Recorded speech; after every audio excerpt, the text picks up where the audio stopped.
Girls softball, isn't it? That's all it is. Just girls softball, and that's why we rip it. They're a championship team, folks, and it's some of the best family entertainment. And I bet a lot of you folks like me have gone to the games, and I enjoy it. It's fun, and it's a neat kind of thing to go to.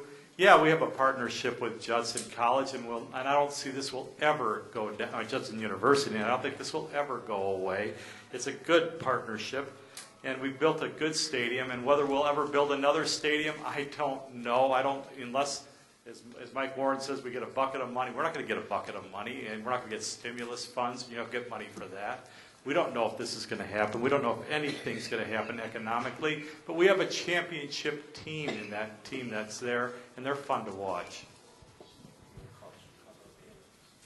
I think this is another prime example of build it and they will come. It's based on a motion picture with some facts, not many. I believe those funds could have been allocated somewhere else, most definitely. Our public ECC is one. I actually just came from a meeting at the Hemmons, a source of entertainment, a source of revitalizing our downtown and making sure that our downtown was truly an investment. Those monies should have went to the Hemmons or as subsidies to the businesses that are going to close down.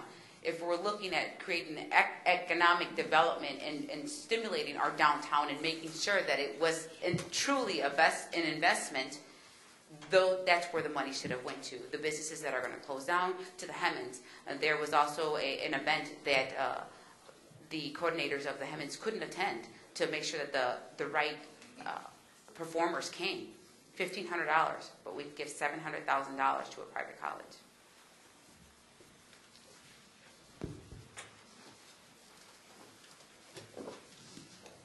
$700,000 when we have people losing their homes and losing their jobs.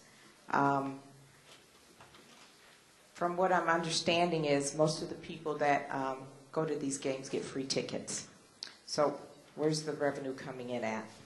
$700,000. I am the biggest sports fan you'd ever want to know. Anybody in my family, friends will tell you. This is a semi-pro team. If that team disintegrates, what are we going to do with that $700,000 stadium? How are we going to bring people here if the team goes away? What are we going to do with this big stadium that's going to sit there if this team goes away?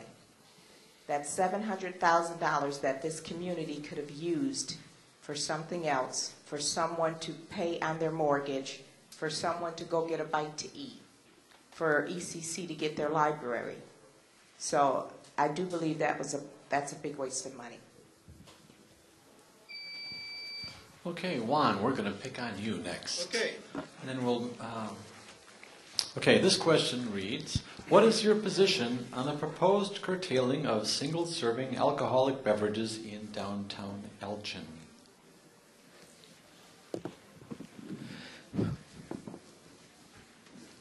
Okay, that's a good question.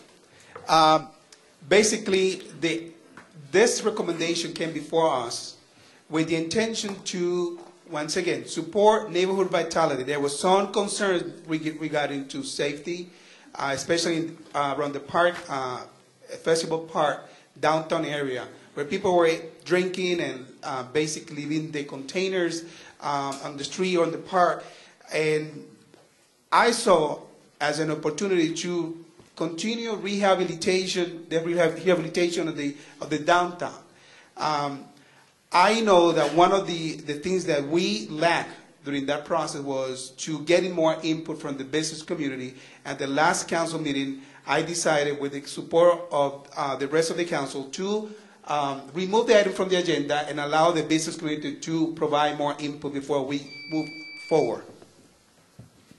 Yeah, Rich? Well, let's go that way, if you don't mind. That way you have the last word, Bob. I don't want to divide the city any more than we've already divided the city. I believe in unifying the city. So if we're going to do it for one neighborhood, we should do it for the whole city. Because, you know, we're going to have businesses down on Bluff City Boulevard that are going to be exempt from this. And so we're going to move problems down to Bluff City Boulevard's neighborhoods then? If we're going to do it for the whole city. The issue that we really have here is the issue of public drunkenness downtown. We're going to pass some loitering ordinances. We're going to pass some new this. Why are we passing new ordinances at all? We already have an ordinance against public intoxication. Why don't we start enforcing the ordinances that we already have on the books? Allow our police department to do what they're supposed to do, enforce the ordinances, and I don't think we'll have problems down in Festival Park.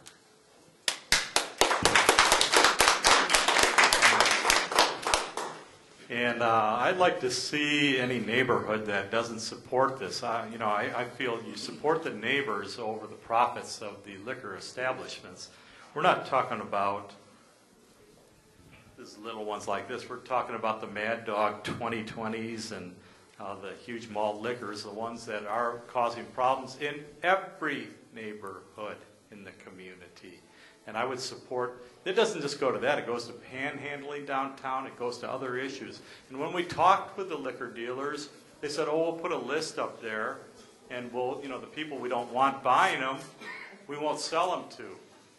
Yeah, I believe that one, and I believe in Santa Claus too.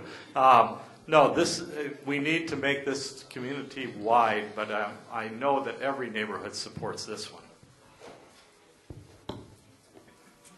I would be in favor of it citywide, being the fact that I actually just went down on National Street for my traditional Wednesday fish dinner, and I picked up an empty Mad Dog bottle and had to go throw it away inside the establishment that I went into. So citywide, again, if you just narrow it down to downtown, you're going to filter it out to different areas of Elgin. More enforcement, and it needs to be citywide. I agree. This does need to be a citywide issue. You just can't bring it to local establishments that are downtown, because what they're going to do is they can't buy it there. They're just going to go down the street and get it. So you're still not solving the problem.